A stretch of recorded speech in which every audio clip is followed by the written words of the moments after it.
siya at puno ng saysay, binigyan ng kapayapaan, tunay na kaligayahan. Ikaw ang kayamanan di mapapantayan. Buhay ko'y binigyan mo ng kaligtasan. Aking kasalanay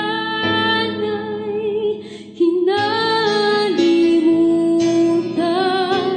Binigyan mo ako ng katagumpayan, kaya't pasasalamat ko'y walang hanggan.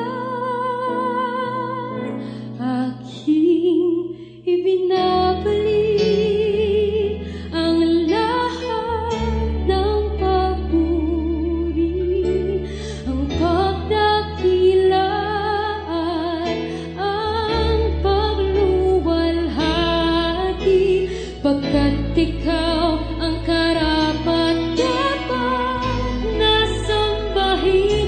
O Jesus, ang ngalan mo. O Jesus, ang ngalan mo. O Jesus, ang ngalan mo itataas.